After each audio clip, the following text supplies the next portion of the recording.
The film opens inside the grid with an old interview of Kevin Flynn describing the digital world he created and his vision for it. News reports then reveal that Encom, now led by sisters Eve and Tess Kim after Flynn's resignation, is in a fierce race against Dillinger systems for control of the grid. The scene shifts to a digital being awakening inside a vast network of glowing codes. Confused, it scans its surroundings until it notices an object marked with the Dillinger system emblem. When it touches it, a commanding voice speaks.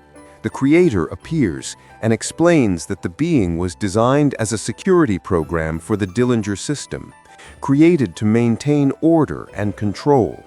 From that moment, it receives a name and purpose: Aries, the Master Control Program. The scene shifts to Eve, a brilliant CEO of Encom, racing through the snowy mountains of Alaska in a sleek snow vehicle as she heads toward a hidden research facility. Inside, she opens an old video file of her late sister, Tess, whose memory fills her with emotion. Tess once worked closely with Kevin Flynn and shared Eve's dream of changing the world, a dream cut short too soon. Before Eve can dwell on the past, her colleague Seth bursts in. After hours of non-stop work, she's finally made a breakthrough on something groundbreaking: the permanent code. Inserting a disk into the system, she begins decoding it, unaware that what she's about to unlock will change everything.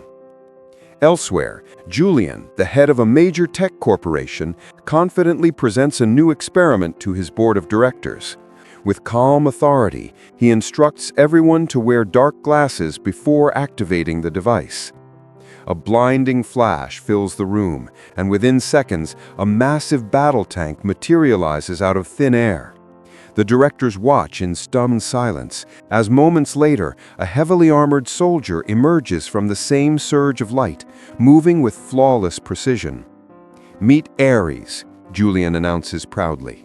He explains that this digital warrior is completely under his command, able to be destroyed and instantly recreated without limit. The board members are awestruck, realizing they've just witnessed the birth of a new kind of power. After the meeting, Julian's mother, Elizabeth, approaches him privately. Behind them, Aries stands motionless beside the tank until both suddenly dissolve into glowing particles. Julian clenches his fists in frustration. Aries still has a flaw. The program can only survive in the real world for 29 minutes before disintegrating. Elizabeth warns him of the risks if the board know about this weakness. Julian tries to contain composure, but doubt flickers in his eyes. At Encom, Eve and Seth work endlessly in pursuit of a major breakthrough. After numerous trials, Eve finally realizes she's done it. She's discovered the permanent code. To prove it, she transfers a small digital tree into the real world and sets a 29-minute timer, testing if it can last beyond the known limit. Inside the grid, Aries contemplates Julian's warning about sacrifice. His partner, Athena, appears, welcoming him and sensing the weight he carries as a being trapped between two worlds. Meanwhile, Ajay, another executive, prepares to reveal his new immersive game Paranoid before a roaring crowd. He tries to call Eve but gets no reply. Back in the lab, the timer hits 29 minutes and the tree still stands firm. Eve watches in disbelief. She's cracked the permanent code. For the first time, a digital creation has truly survived in the real world. Meanwhile, Julian hacks into Encom's system, convinced that Eve has found something beyond his reach, a key to immortality. His mother warns him to stop, but he's already too deep. He orders Aries and his digital army to infiltrate Encom's network, breach the user core, and steal Eve's private files. At the same time, Ajay begins his grand presentation before a cheering crowd, unaware of the silent war raging inside the system. Within the network, Aries leads his forces through glowing corridors to the core. Once inside, he connects and starts downloading Eve's data, while Julian watches, thrilled as information flows in. Aries freezes for a moment when he hears a recording of Eve's voice, a hopeful human message that stirs something inside him. Still, he continues the mission. Encom immediately deploys defense programs, and a brutal digital battle erupts. Chaos breaks out, and Caius, one of Ares' most loyal soldiers, is fatally wounded. Athena pleads for them to retreat, but Ares refuses and fights back to save him. In the real world, Julian chooses to erase all evidence. He launches a digital bomb, detonating the entire grid. When the system resets, the programs reform, except Caius. Ares demands an explanation, but Julian coldly replies that Caius was expendable and cannot be restored. Ares stays silent, but the look in his eyes shows something new: defiance. Moments later, Ages calls Julian, accusing him of causing the system breach. Julian calmly denies it, hiding his guilt behind a confident smile. Meanwhile, Eve and Seth return to the city, still celebrating their success. Seth hands her a phone buzzing with missed calls, one from Ages, who congratulates her for cracking the permanent code. Their test tree still stands strong after 4 hours, proof that the experiment truly worked. But Ages' tone turns serious as he warns her about the recent hack, suspecting Julian is involved. Eve reassures him that the permanent code is offline, safely stored on a hard drive disconnected from any network. Inside the grid, Ares gains access to Eve's personal files and witnesses her life, her childhood, research, and the painful moment when Tess was diagnosed with cancer. Through the data stream, Julian also realizes that Eve is nearby. Eve speeds through the city on her motorcycle, with Seth following close behind. Determined to stop her, Julian reactivates Ares and Athena, assigning them one mission: capture Eve and take the permanent code. With only 29 minutes before system collapse, digital soldiers materialize into the real world. Ares and Athena charge through the city on glowing light cycles, their bright trails slicing through the streets. Eve quickly notices the luminous paths chasing her. She's being hunted. She accelerates, weaving through traffic as sirens echo. Police try to intercept, but her precise movements cut through the chaos like light itself. Eve pushes her bike to the limit, reaching the top of a skyscraper and hiding in the shadows.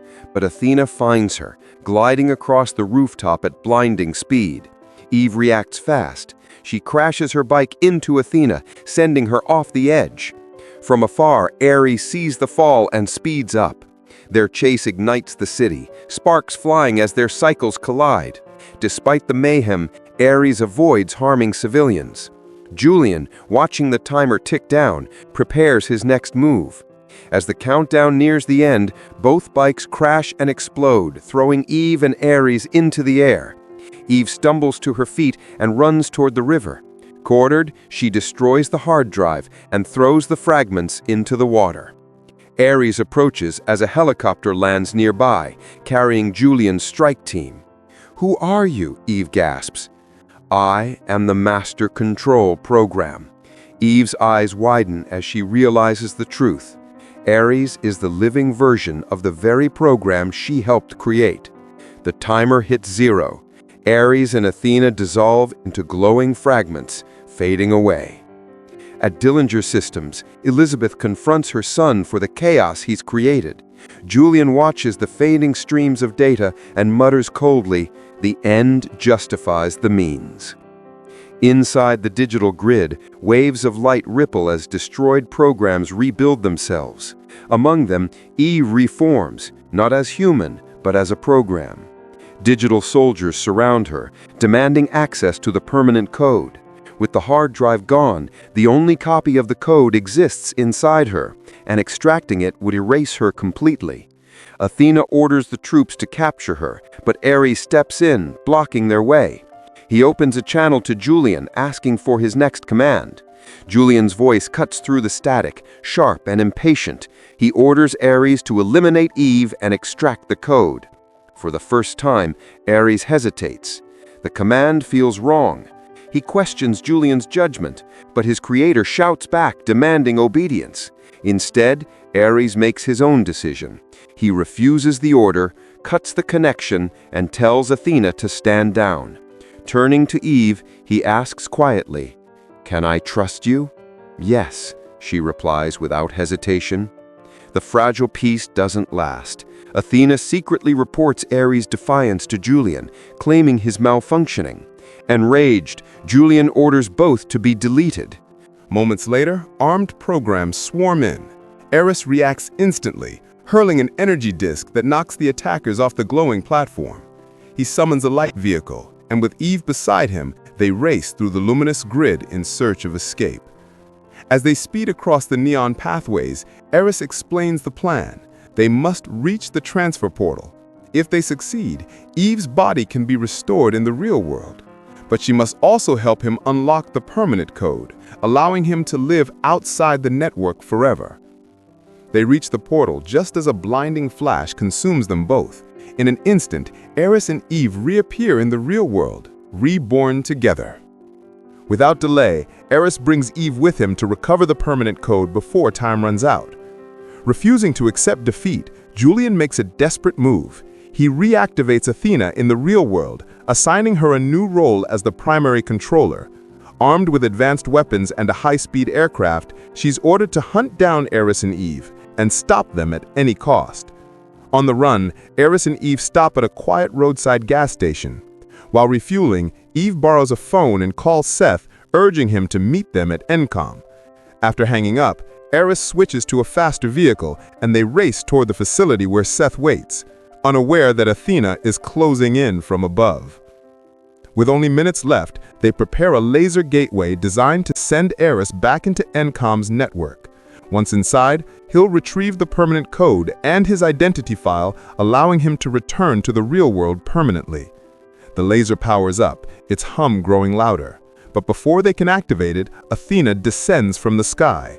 She doesn't strike right away. She's waiting, watching as Aries' time nearly runs out. Realizing her tactic, Aries charges straight at her. His body glitches as the timer hits 0. At the last moment, Eve slams the activation button. A burst of light fills the room as Aries transforms into pure energy and is pulled into the digital network. Seeing him vanish, Athena attacks. She destroys the laser, seizes Eve, and drags her toward her own transmitter. Eve fights back, but Athena overpowers her, weapon ready to fire. Suddenly, the sprinkler system activates, drenching the room. The water shorts Athena's circuits, freezing her in confusion. That brief delay is enough. Her timer expires, and she collapses into glowing data streams, leaving only her weapon behind. Breathing heavily, Eve tells Seth to stay alert. She'll be back, she warns, knowing the fight is far from over. Inside Encom's network, Aries awakens, greeted by local programs offering to guide him toward the permanent code. Determined, he follows them deep into the glowing grid. Meanwhile, in the real world, Athena reappears, this time without Julian's command. And she isn't alone. She brings with her an army of heavily armed digital soldiers, ready for war. At Dillinger Systems, panic erupts. Julian receives devastating news from his mother, Elizabeth. The board has stripped him of power and made her the new director. Furious, she orders all active programs shut down immediately. But before the command takes effect, Athena senses the threat and strikes. With ruthless precision, she drives her weapon through Elizabeth's chest. Julian stares in horror. "Why?" he gasps. Athena replies coldly, "I'm just following your orders. Capture Eve by any means necessary." Without emotion, she walks away, leaving Julian frozen in shock as the system spirals out of his control. Inside the digital grid, Aries suddenly stops. The landscape shifts into a vast, luminous chamber, the legendary Flynn server. From the light, Kevin Flynn appears. Aries is stunned. "How are you still alive?" Flynn smiles gently. "Because of you. Fragments of my consciousness remain here. As long as you exist, so do I." Back in the real world, chaos engulfs the city. Athena and her army storm into Encom, tearing through everything in their way. Ajay walks through the wreckage in disbelief, while Eve and Seth race to repair the damaged laser that can bring Aries back. Outside, panic spreads as Athena's soldiers march through the streets. Realizing they're coming for her, Eve steps out to confront them, buying time for the others. Above, fighter jets swoop down, firing missiles at Athena's carrier. She intercepts the blast effortlessly, detonating them mid-air, then raises an energy barrier that traps Eve inside. More jets attack, raining fire across the city. One explosion rips through the carrier, destroying part of her army, but Athena, furious and relentless, refuses to stop. Inside the grid, Flynn's program activates the portal. "Go," he tells Aries, "bring balance to both worlds." Aries steps into the light and returns to reality, this time for good. At that moment, Athena reshapes part of her ship into a massive armored truck, captures Eve and speeds toward the portal, to send her back into Julian's corrupted system. But before she can, a blinding flash erupts behind her. Aries has arrived. He throws his energy disk, striking the truck and flipping it across the highway in a fiery crash. Meanwhile, Ajay hacks into Julian's servers, desperately fighting to regain control. Aries rushes to Eve's side, but Athena reappears, damaged yet determined. The countdown nears its end, but she refuses to yield. She summons 2 soldiers and vows to finish the fight. The final battle explodes in light and energy. Aries fights with raw fury, tearing through Athena's troops before facing her head-on. Their clash shakes the city, blinding flashes filling the sky. Athena's system destabilizes. She screams in defiance before vanishing into pure light. At the same moment, Ajay finally overrides Julian's servers, shutting down all hostile programs and ending the digital war. Police raid Dillinger systems to arrest Julian, but instead of surrendering, he digitizes himself, merging permanently with his own creation. As peace returns to the city, Aries stands beneath the rising sun, free for the first time. No longer bound by code or command, no longer just a weapon, he is truly alive. With a faint smile, he looks toward the horizon. The Master Control program now belongs to no one. And that is how this story ends.